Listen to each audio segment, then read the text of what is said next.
My parents said, "You'll marry him or we lose the vineyard." I signed the contract.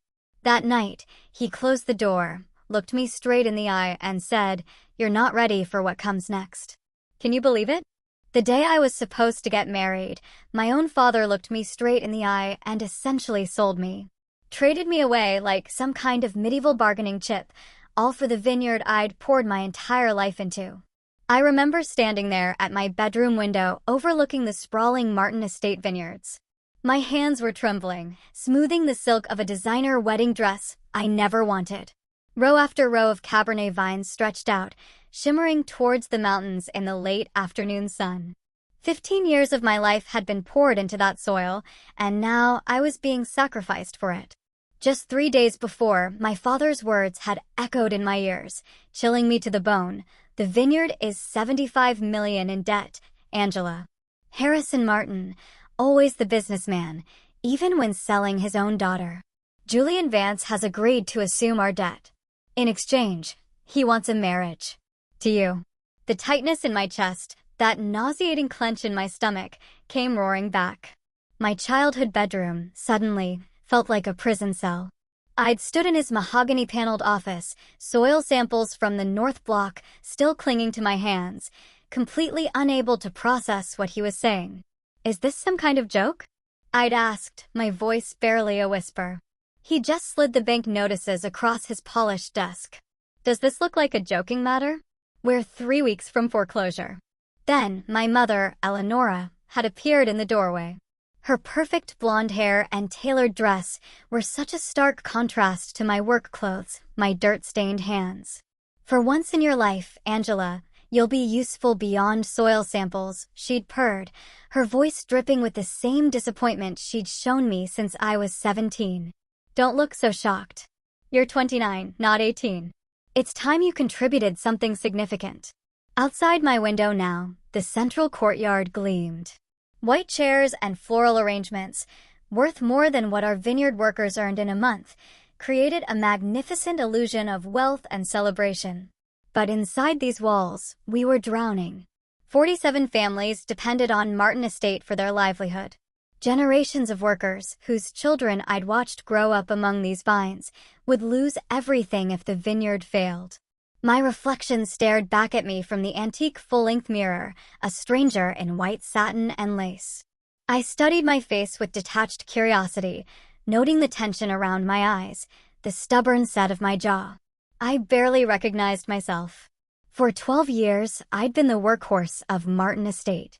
While my sister, Blair, hosted tastings and charmed distributors with her perfect smile, I was the one analyzing soil compositions, tracking weather patterns, calculating distribution logistics.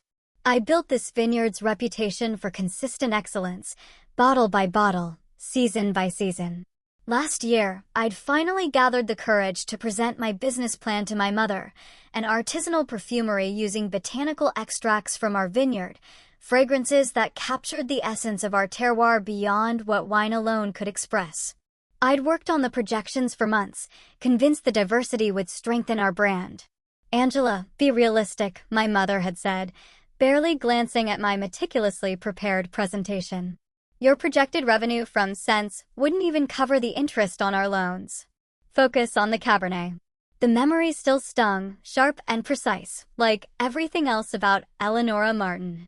I smoothed the dress again, my analytical mind already recategorizing this marriage. Not a personal failure, but a business transaction. The final, ultimate sacrifice for Martin Estate.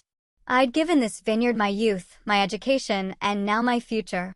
A cold, loveless marriage of convenience seemed almost fitting, the logical conclusion to a life defined by duty. The knock at my door signaled it was time. I straightened my shoulders and fixed my expression into something appropriately bride-like. The woman in the mirror looked calm, collected, resigned. Good. Emotion had no place in a business transaction. The ceremony unfolded like a perfectly staged production. The central courtyard, nestled between the eastern and western vineyard blocks, provided a magazine-worthy backdrop. Rows of our prized Cabernet stretched in every direction, framing 200 guests who murmured about my composure. They mistook my stoicism for bridal nerves, not recognizing the quiet devastation beneath. "She's so serene," I overheard someone whisper. Not a hint of cold feet. My father's arm felt rigid under my hand as he walked me down the aisle. Just days ago he'd stood in my doorway, his ultimatum clear: this marriage happens, or we lose everything. Your choice, Angela. Now he performed fatherly affection with practiced precision, smiling proudly for the assembled investors and business partners who had no idea they were witnessing a hostage exchange, not a love match. Julian Vance waited at the altar, tall, impeccably dressed, his dark eyes calculating as they met mine. Something flickered in his gaze, something I couldn't quite identify. Not warmth, certainly not love, but something unexpected, almost strategic. The minister spoke words about love and commitment that felt like fiction. The weight of the marriage contract was far more tangible than the platinum band Julian slid onto my finger. My hand didn't tremble. I'd accepted my fate with the same efficiency I brought to harvest logistics. During the reception, Blair flitted between guests in her maid of honor dress, laughing too loudly, touching Julian's arm whenever possible. She always needed to be the center of attention, even on my wedding day. I watched her from my seat at the head table, sipping water instead of our estate Cabernet. I needed clarity today, not comfort. Julian's attention, however, was elsewhere. He moved through the crowd with deliberate purpose, greeting my father's business associates, making brief conversation with the Vineyard's longest-serving employees. His eyes cataloged each interaction, missing nothing. It was the methodical observation of someone gathering intelligence, not a groom enjoying his wedding day. He wasn't exactly who he appeared to be. The realization settled over me with surprising calm. The question was whether that benefited me or threatened me further. Night fell. The guests departed. Julian and I retreated to the private suite in the Vineyard's guest house.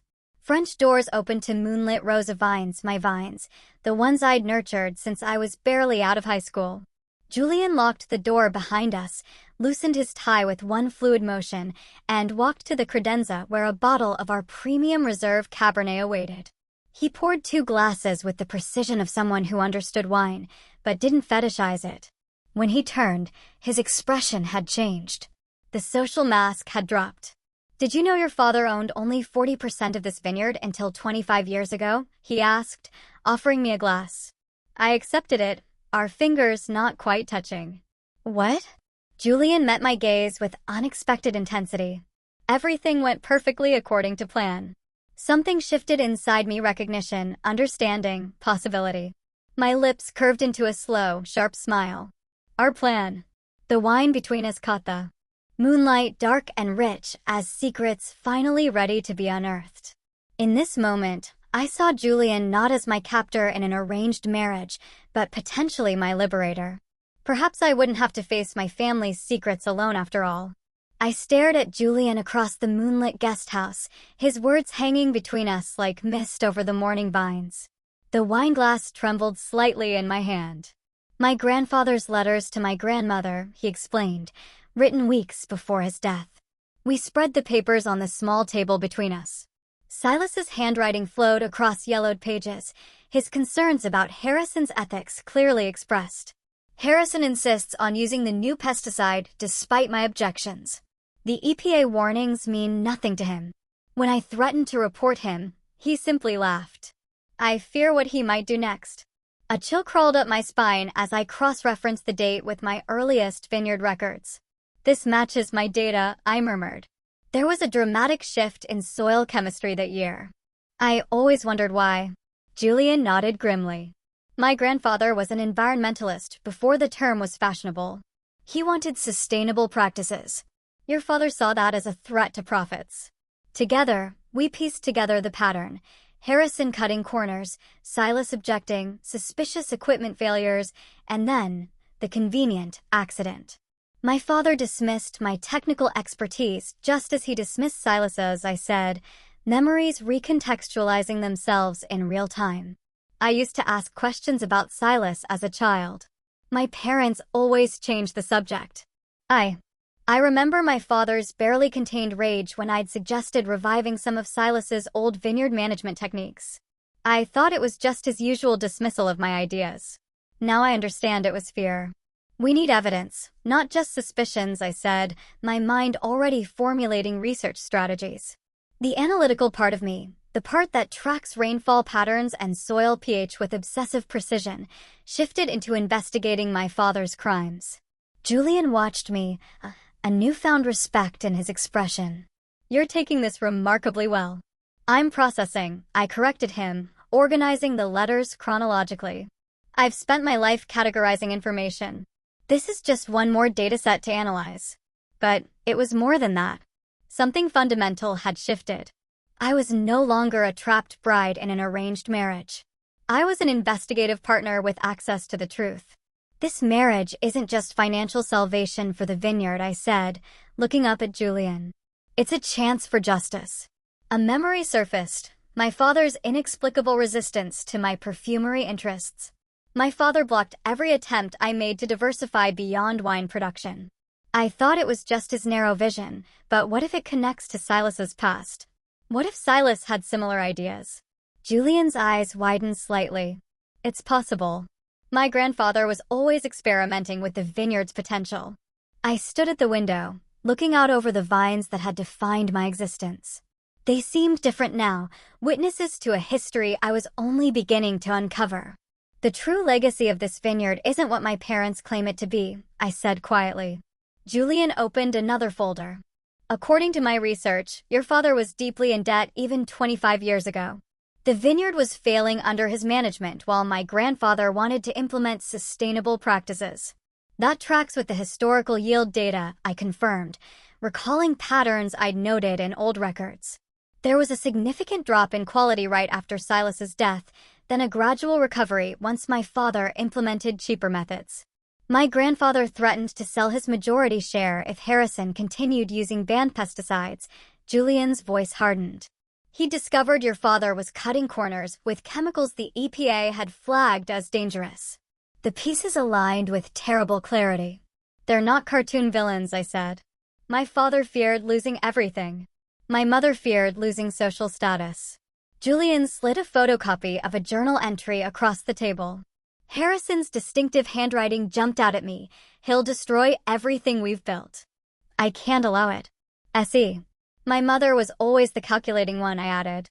My father provided the muscle, but she designed the strategies. They've already committed murder once, Julian said quietly, and they were willing to sacrifice their own daughter to cover it up. The next morning, I sat cross-legged on the antique Persian rug in Julian's guest house, surrounded by faded journals bound in cracked leather. Julian watched me from the armchair, his fingers steepled beneath his chin as I turned each brittle page with reverence. My grandfather's wife, my grandmother, saved everything after his death, Julian explained. These journals span decades of his work at the vineyard. The handwriting felt oddly familiar, though I'd never seen it before. Precise yet passionate, the penmanship of someone who valued both science and artistry. Exactly how I organized my own field notes. Look at these passages from January 1999, Julian said, leaning forward to point at a particular entry, 3 weeks before his death. I read aloud. Another argument with Harrison about the Northfield pesticides. He insists on using chemicals banned in Europe, claims American regulations are good enough. I've shown him the soil analysis. These compounds will accumulate in the watershed. He accuses me of environmental hysteria, cutting into profits. Profits. As if this land exists merely for quarterly returns. My stomach tightened. The Northfield where I'd fought the same battles with my father for years, presenting the same concerns, receiving the same dismissals. Keep reading, Julian urged. The next section. I flipped the page and continued. I've made significant progress in the root cellar this week. The distillation process is nearly perfected. Harrison knows nothing about this project, of course. He'd ridicule it as unprofitable, just as he does everything that doesn't immediately convert to dollars. But this work matters. The essence of these vines extends beyond wine. There's an entire untapped dimension to this land. I looked up sharply. Root cellar? We don't have a root cellar. Julian's eyes gleamed. Exactly. Wait. I closed the journal, my mind racing through the vineyard's topography like flipping through a mental map. If there was a root cellar, it would logically be near the original homestead. That's where they would have stored vegetables before modern refrigeration. Julian nodded. Where exactly? I stood, unable to contain the nervous energy coursing through me. The southwest corner, where the oldest vines grow. It's the original plot from the 1940s, before expansion. There's an overgrown section my father always claimed was too rocky for replanting. Too rocky? Julian stood too, his expression intent. Or deliberately neglected? Can you find it? He asked. Yes. The certainty in my voice surprised me. I know every inch of this property. If something's hidden there, we'll find it. Dawn broke as we trekked across the vineyard, dew dampening our pants' legs. Julian carried a small shovel and flashlights. I led us along the service roads, then off the path toward a section where ancient, gnarled vines gave way to overgrown brush. Dad always prohibited clearing this area, I explained, pushing aside a thicket of wild grapevines that had escaped cultivation, said it served as a natural barrier against wind erosion. Julian examined the growth with skeptical eyes. Convenient explanation. We spent an hour searching, my confidence wavering as the morning sun climbed higher. Then Julian called out from behind a massive oak tree that predated even the vineyard. Angela, look at this. I hurried over, ducking beneath low branches.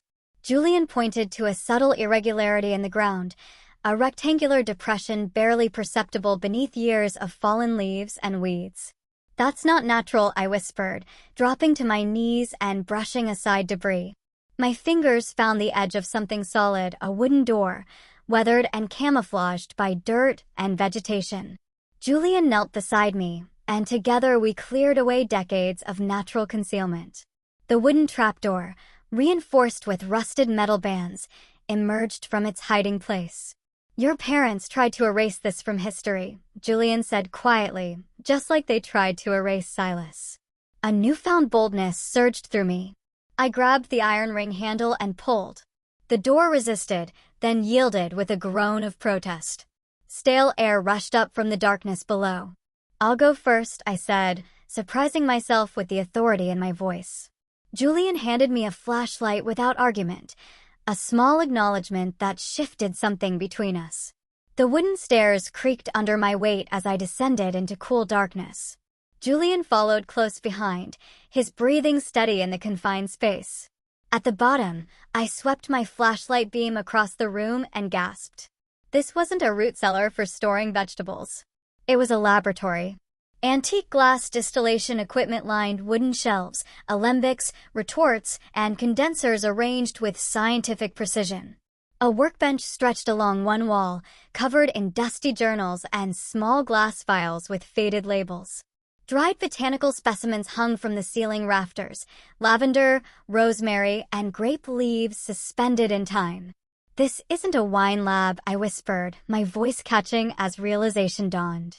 It's a perfumery workshop. Julian's flashlight joined mine, illuminating the space more fully. Silas was creating fragrances? My hands shook as I opened one of the notebooks on the workbench. Inside were meticulously documented formulas, extraction methods, fixative ratios, aromatic compounds, all derived from Vineyard botanicals. All exactly like the perfumery business I'd envisioned. These formulas, my voice broke, they're exactly what I've been experimenting with. Essential oil extractions from the native herbs, complementary notes from the grape varieties themselves. Julian watched me with quiet intensity as I uncovered small glass vials, their contents dried, but still faintly fragrant. Labels in Silas's precise handwriting dated back 25 years. He saw it too, I whispered, emotion threatening to overwhelm me. The potential beyond wine, the essence of this land captured in scent. You're more his heir than anyone in your family, Julian said, his hand finding my shoulder. The truth of his words shook something loose inside me. All these years believing my passion for botanical perfumery was impractical, frivolous. All these years having my ideas dismissed by my parents as unprofitable distractions. They didn't just steal his life, I said, surprising myself with the force in my voice. They stole his vision. Julian nodded, understanding the weight of this discovery. And now we've found it. I ran my fingers along the spines of leather-bound journals, feeling a connection to Silas Croft that transcended the decades between us. This hidden space, this testament to creative vision beyond mere profit, felt more like home than the main house ever had. This will be our meeting place, I decided, a new confidence straightening my spine, away from my parents' watchful eyes. For the first time since our wedding, I felt something beyond resignation. This wasn't just evidence of my parents' deception, it was validation of my own suppressed dreams. Silas Croft had seen the same potential in these vines that I did. And Julian, his grandson, now stood beside me as we reclaimed that vision from the darkness. As we climbed back into the sunlight, carefully concealing the entrance behind us, I felt the power balance shift. My parents may still control the vineyard above ground, but beneath the surface, Silas's legacy and now my future had begun to take root. I spread the yellowed newspaper clippings across my bedroom floor, arranging them in chronological order. Silas Croft's accident merited exactly 3 articles in the local paper: the initial report, a follow-up describing mechanical failure, and a brief obituary praising his contributions to Napa Valley viticulture. Not a single journalist had questioned the convenient timing or suspicious circumstances. The tractor maintenance logs are forgeries, Julian said, his voice low despite our being alone in my private wing. The signatures don't match the other maintenance records from that quarter. Since discovering Silas's hidden laboratory 3 weeks ago, we'd shifted from emotional revelations to cold, methodical investigation. The euphoria of finding the perfumery workshop, that unexpected validation of my own suppressed passions, had given way to something more dangerous, a deliberate campaign to expose my parents' crimes. How far would they go to protect themselves?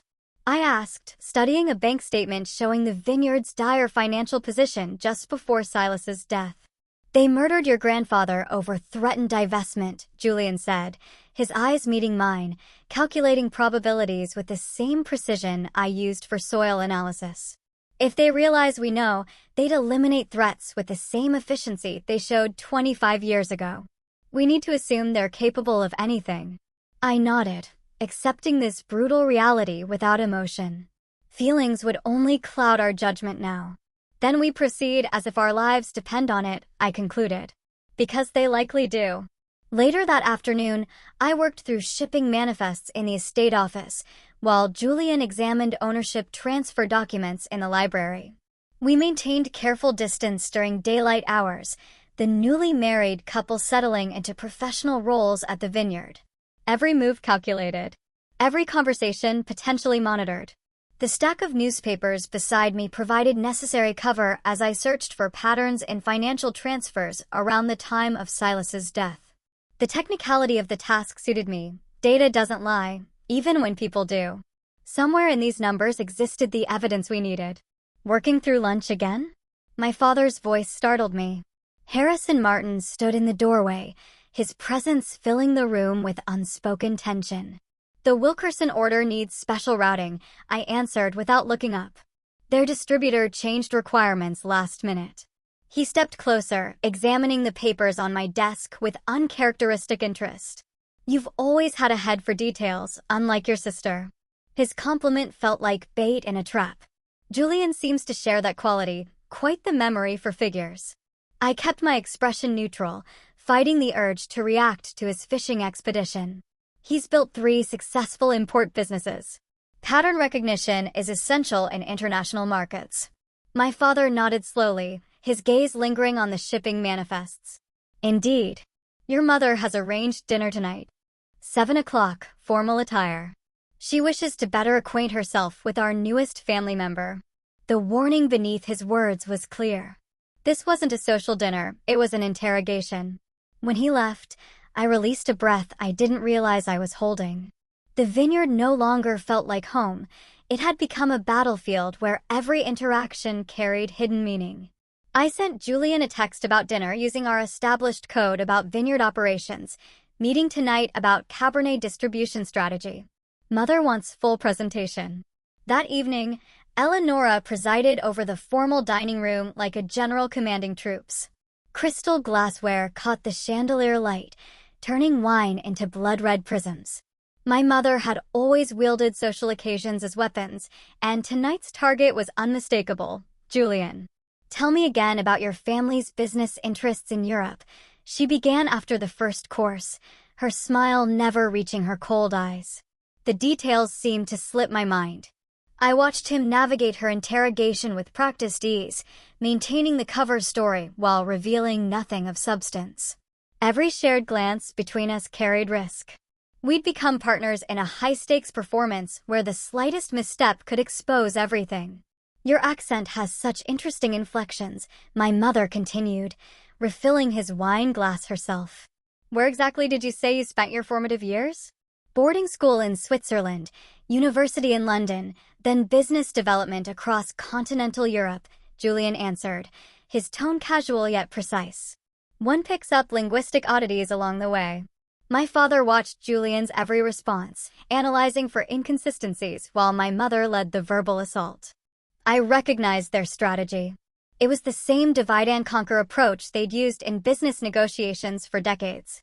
"Angela tells me you've taken an interest in our historical production records," Harrison interjected. Curious area of focus for someone new to viniculture. Julian met his gaze without hesitation.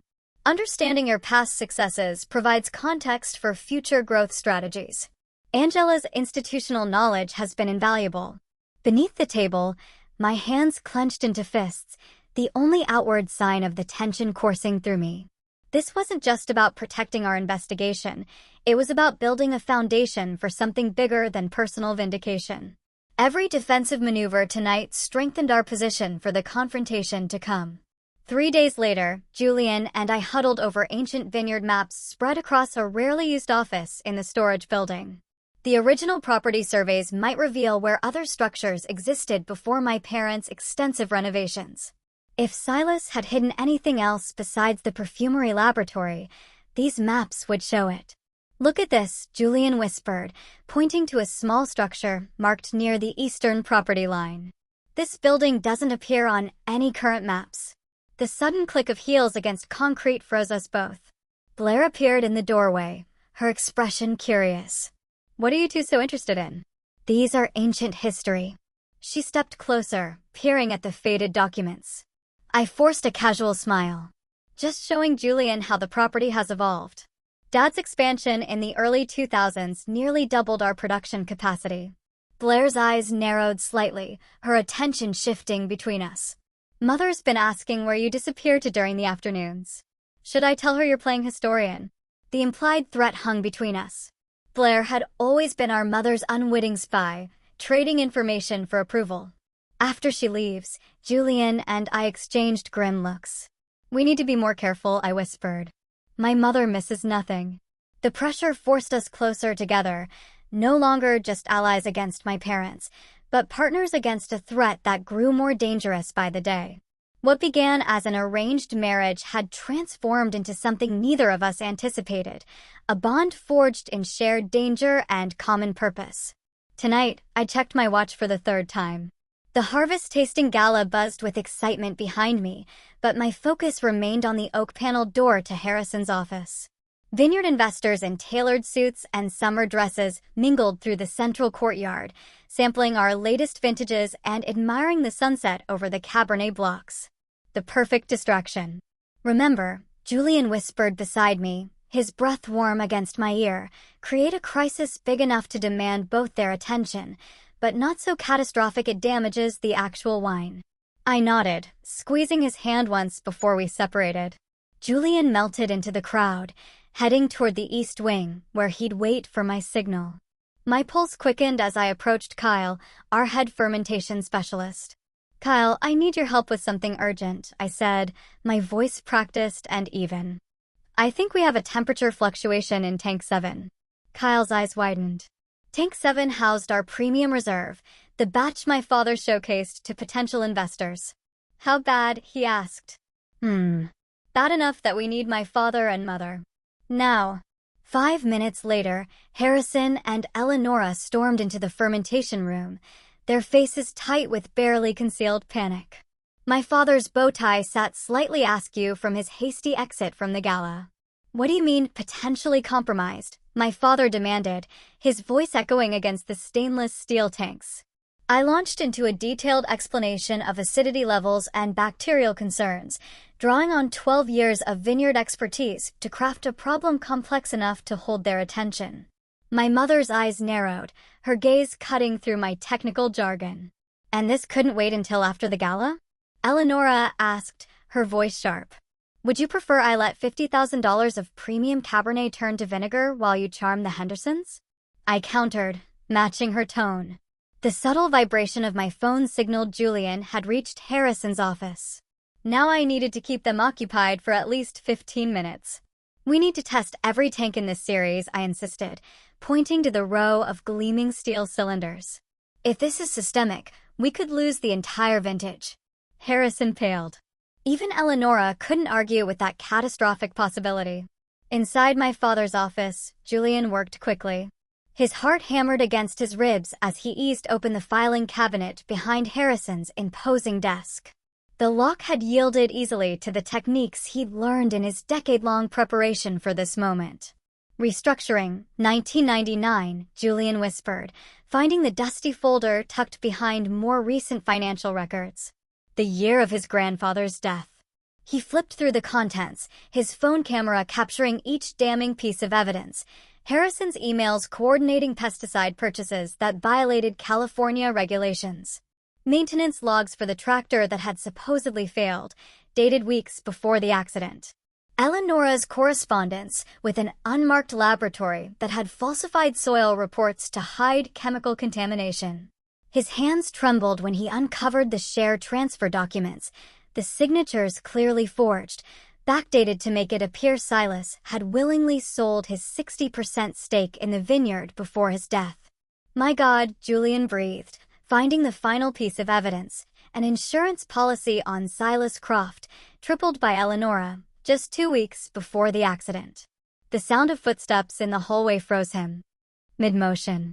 Back in the fermentation room, I was running out of technical problems to invent. Harrison had begun to look less concerned and more suspicious, checking his watch repeatedly. "I should get back to the Peterson Group," he said. "They're considering a major distribution deal." My stomach tightened.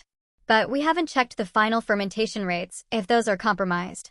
"Angela," my father cut me off, his voice sharpening. "This feels excessive, even for your usual thoroughness." Eleonora placed her hand on Harrison's arm. "Why don't you return to our guests? I'll help Angela finish these tests." Her smile didn't reach her eyes. "And then I need to retrieve those contract papers from your office." Panic flared in my chest. I pulled out my phone, typing rapidly, "Urgent. Coming to office. Get out." The footsteps grew louder outside Harrison's office door. Julian frantically returned the folder to its place, smoothing the dust pattern on top to match how he found it. He slipped his phone into his pocket, the evidence safely captured, and scanned the room for an exit. The door handle turned. Julian pressed himself against the wall behind a tall bookcase, barely breathing as Harrison entered.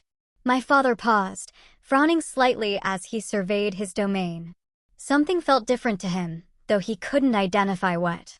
He crossed his desk, checked a drawer, then glanced at the filing cabinet Julian had just closed. The storage closet door stood slightly ajar to Julian's left.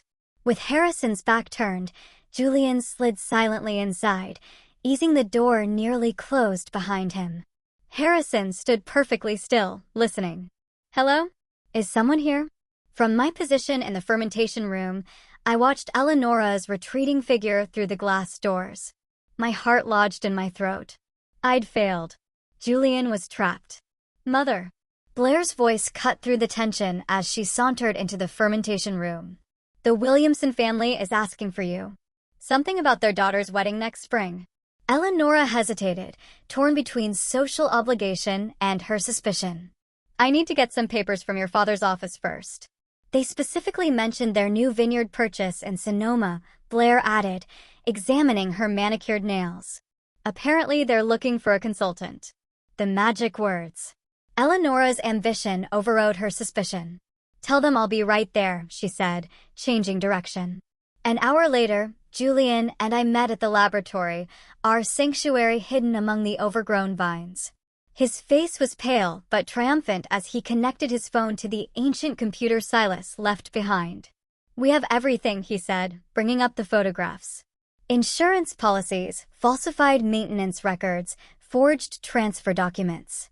Harrison and Eleonora planned every detail of your grandfather's murder. I stared at the evidence. Months of investigation, culminating in this moment of terrible clarity. We have enough, I whispered. It's time. Julian nodded, his expression somber. Your father made one critical mistake. He underestimated you. We began mapping our strategy for the confrontation, selecting the perfect location, the old equipment shed, with the rusted-out tractor still inside. The murder weapon itself would bear witness to their confession. Tomorrow, I said, my voice steadier than I felt. We end this tomorrow. The next day, I paced the wooden floorboards of the old equipment shed, my steps raising tiny clouds of dust that danced in the slanting beams of the work lights we'd positioned. The rusted tractor sat there, its tires flat, the metal corroded from 25 years of neglect. And rain. And secrets. Are you sure about this? Julian asked, checking the voice recording app on his phone for the third time. Once we make this call, there's no going back. I ran my fingers along the ancient workbench where farm tools from another era lay abandoned. The smell of old motor oil and damp earth filled my nostrils. I'd been preparing for this my entire adult life without knowing it.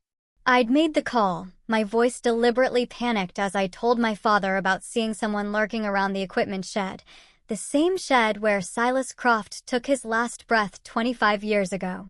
Julian positioned himself beside the tractor, ensuring the harsh work light illuminated the undercarriage where the cut brake lines remained visible after all these years.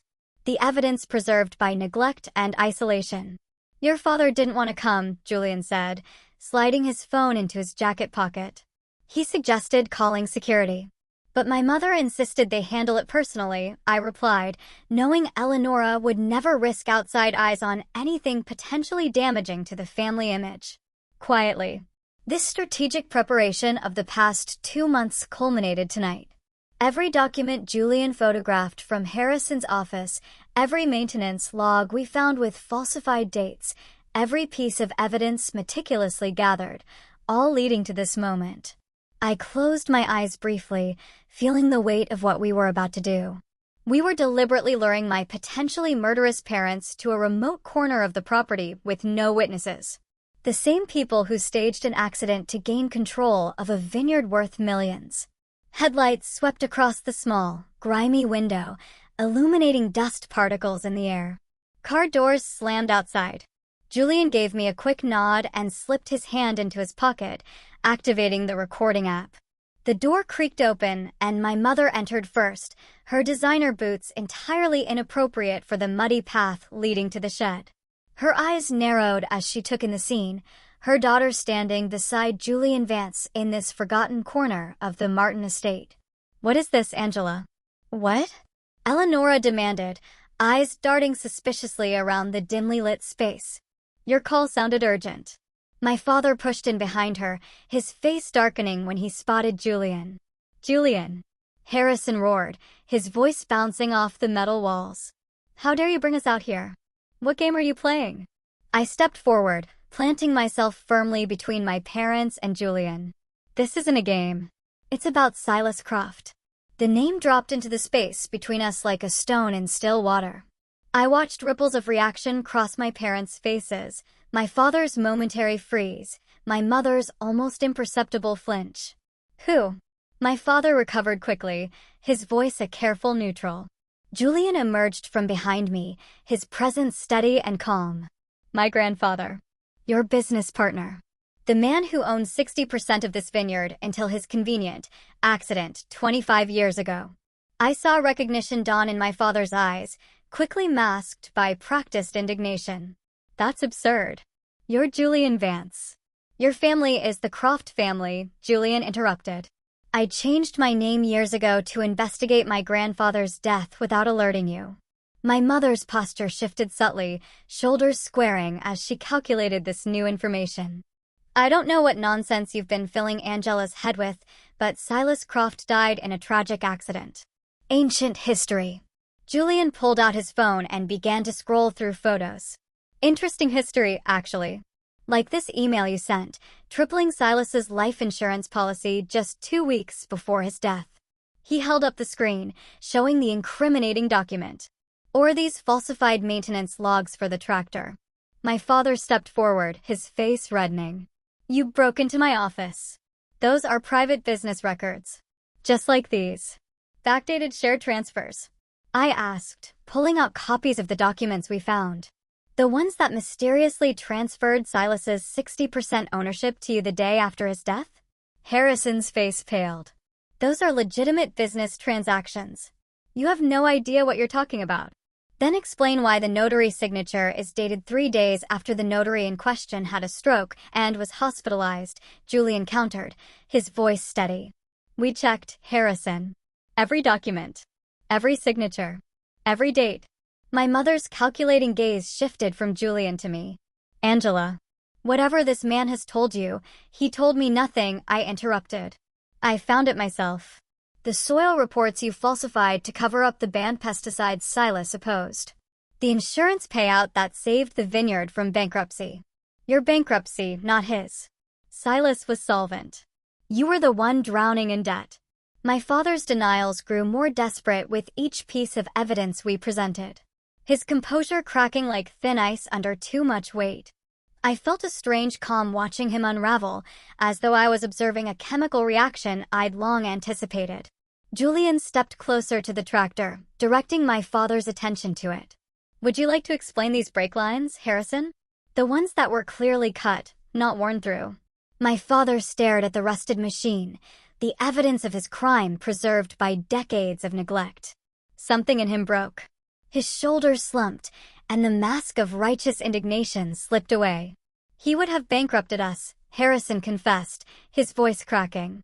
He wanted to switch to organic methods that would have cost millions we didn't have. He was going to sell his shares to that corporate conglomerate from Chicago. You cut the brakes, Julian said. Not a question, but a confirmation.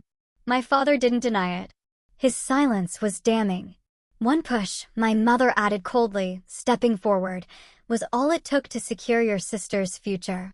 The casual admission stole my breath. Not just the brakes, but a physical push, sending Silas to his death down the vineyard's steepest slope.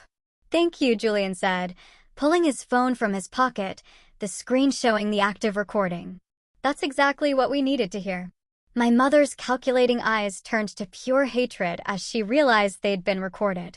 Her gaze locked onto me with such venom I instinctively stepped back. You stupid, ungrateful girl.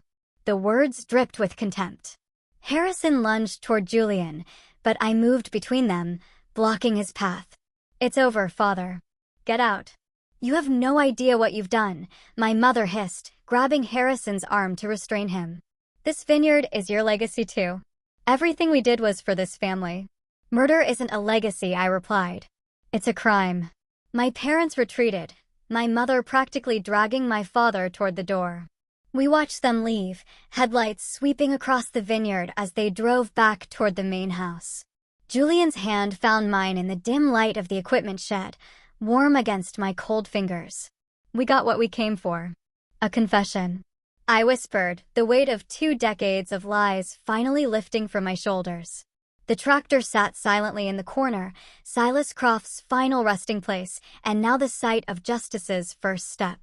Tomorrow would bring police and formal charges, but tonight, for the first time in 25 years, truth had returned to Martin Estate.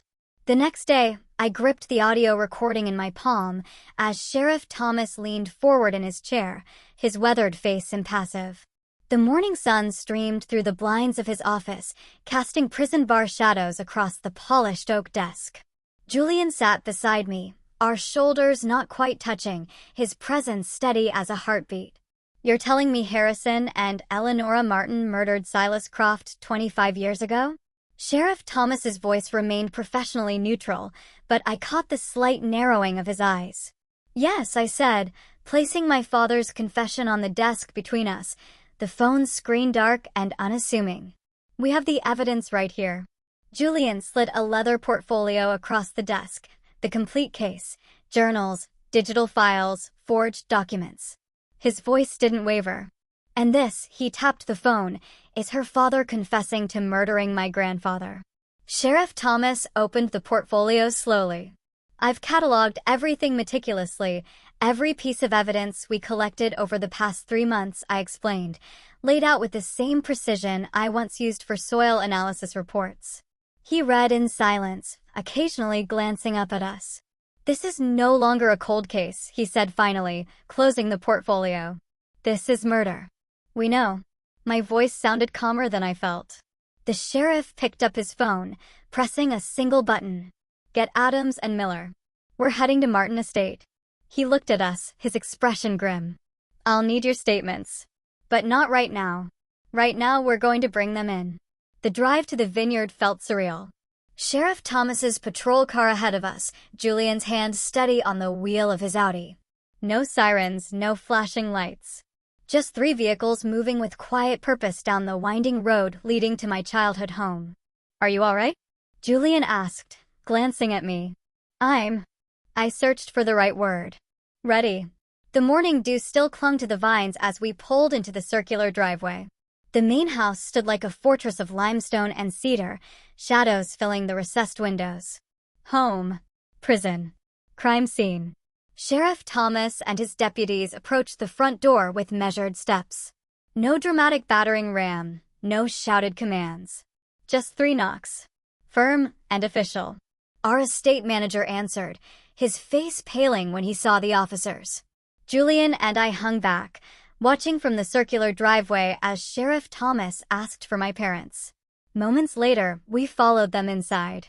I found Harrison and Eleonora in the main office, the same room where my father had told me about my arranged marriage just 3 months ago. They were huddled by the antique partner's desk, phones clutched in white-knuckled grips. My mother's perfect blonde hair was swept into a hasty bun, my father's tie slightly askew. What is the meaning of this? Harrison demanded, phones still pressed to his ear. We have our attorneys on the line.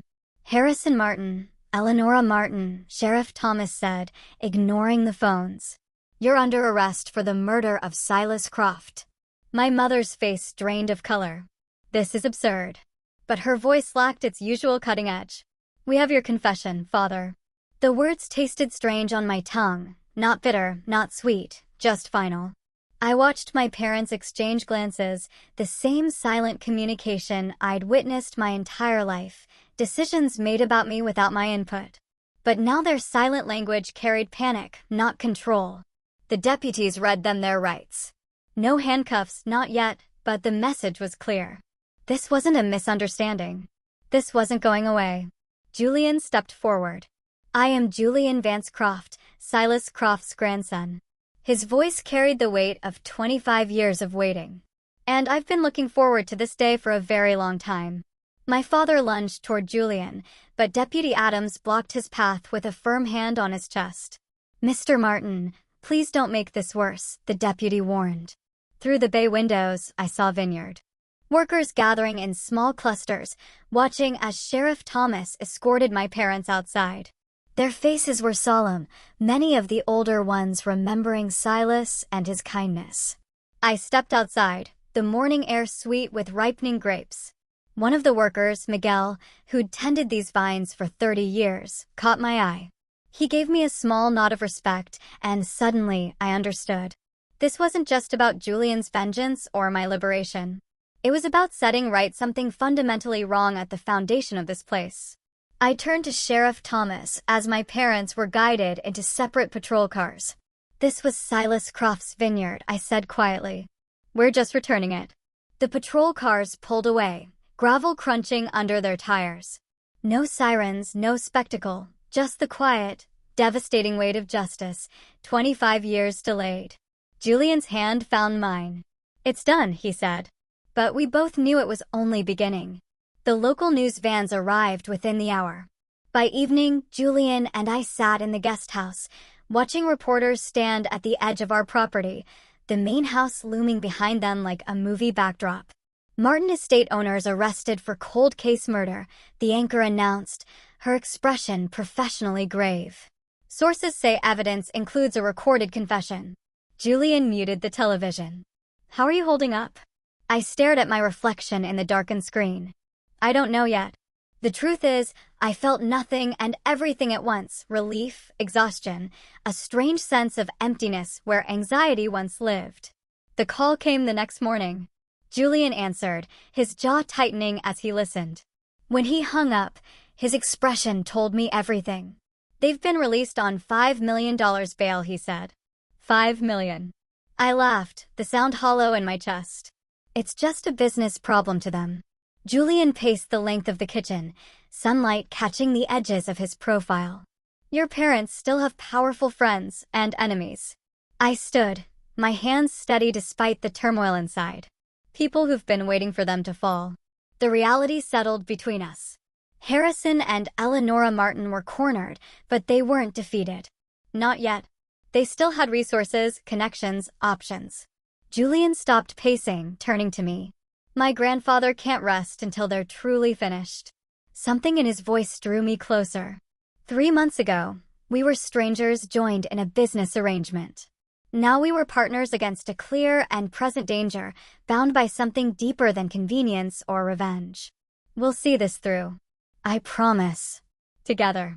2 days later, we were in the living room of the guest house, papers spread across the coffee table, trial preparations, witness statements, financial documents tracing the ownership transfer after Silas's death. Julian was on the phone with his attorney when a car pulled into the driveway. I peered through the blinds and felt my blood freeze. Julian, I whispered. It's my mother. He ended the call immediately, moving to stand beside me. Through the slats of the blinds, we watched Eleanora Martin step from her Mercedes. She was alone, dressed impeccably in a navy suit that made her look more corporate executive than accused murderer. In her hands, she carried a single bottle of wine. But what is she doing? I breathed. Nothing good, Julian's voice was tight. Let me handle this. No. I placed my hand on his arm. We faced her together. The doorbell chimed, the sound incongruously cheerful. Julian nodded once, and I opened the door. Angela, darling. My mother's smile was perfect. Practiced. Chilling. May I come in? I stepped aside wordlessly. Eleanora glided into the living room as if she owned it, her gaze sliding over our scattered papers before landing on Julian. A peace offering. She held up the bottle, one of our rarest vintages, a 1994 Cabernet Sauvignon worth thousands. While we sort this mess out. There's nothing to sort out, Julian said. The evidence speaks for itself. Evidence can be interpreted many ways. My mother's voice was silk over steel. Juries can be unpredictable. She placed the bottle on the coffee table and, reaching for the corkscrew on the side table, began to uncork it with practiced ease. The same hands that had helped orchestrate Silas's death, that had tripled his insurance policy 2 weeks before his accident. 1 glass. She smiled, maternal and predatory at once. I sat in the courthouse, my hands steady as Judge Ellison read the sentence. 30 years. No parole. The words echoed through the wood-paneled chamber as Harrison and Eleanora Martin, my parents, stood rigid in matching navy suits. The evidence in this case is overwhelming, Judge Ellison said, peering over her glasses. A staged accident, falsified documents, and most damning of all, a recorded confession, followed by an attempted murder of a witness. I didn't feel the vindication I expected. Just a peculiar weightlessness, like something long carried had finally been set down. Beside me, Julian's hand found mine, warm and steady. The trial itself was a formality after Julian's recording captured my father's damning words. He would have bankrupted us. The digital evidence, the forged ownership documents, the cut brake lines on Silas's tractor, all of it formed an airtight case. But it was the poisoning attempt, Eleanora's desperate final move to silence me after the initial arrest, that sealed their fate beyond any possibility of leniency. 3 days later, Sheriff Thomas called with news I should have anticipated. Blair's gone, he said, his voice crackling over the speaker. Liquidated $3.5 million from an offshore account your parents had hidden. Last seen boarding a private jet to Dubai. Julian looked up from his coffee. She was never going to stay and face the music.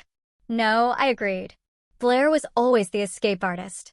My sister, who spent her life as the celebrated face of Martin Estate while I worked in the soil, had abandoned the family legacy without hesitation, just as I once feared doing myself.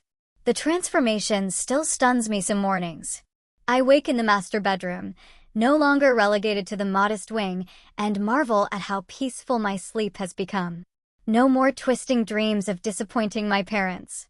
No more waking to immediate criticism about vineyard operations or distribution plans. Julian has been my constant through it all. From the courthouse steps to the employee meetings where nervous faces sought reassurance, he stood beside me without overshadowing. Our partnership has evolved beyond the revenge that first united us, becoming something neither of us anticipated on our wedding day. The Beckman Vineyard sent over 2 of their best field workers to help with the West Block harvest, Julian mentioned one evening, reviewing emails. And the Collier family offered equipment loans if we need them. The community response surprised me daily. Neighboring vineyards reached out with support. Employees who'd been with Martin Estate for decades expressed relief and renewed loyalty now that the truth was known. Last week, Judge Ellison made it official. I was the rightful heir to Martin Estate. The irony didn't escape me. My parents' attempt to control me through marriage ultimately led to their downfall and my inheritance of everything they valued. 3 months after the trial, Julian and I walked through the vineyard at sunset. The light painted the Cabernet vines gold and crimson, a stark contrast to the coldness of our wedding day. Where I once walked with resignation, I now moved with purpose. Where isolation once pressed around me, partnership now sustained me. I've been thinking, I said, stopping to examine a cluster of grapes. This place was built on blood. I don't want that legacy. Julian didn't react with surprise or protest. He simply waited for me to continue, respecting my judgment in a way my parents never did. I want to liquidate the entire Martin Estate, I said. Return 60% to the Croft family trust. What should have been yours all along? The words felt right as they left my mouth. No second guessing. No wondering if this decision would earn approval. It simply needed to be done. And the remaining 40%? Julian asked. The Silas Croft Foundation for Sustainable Agriculture, I replied.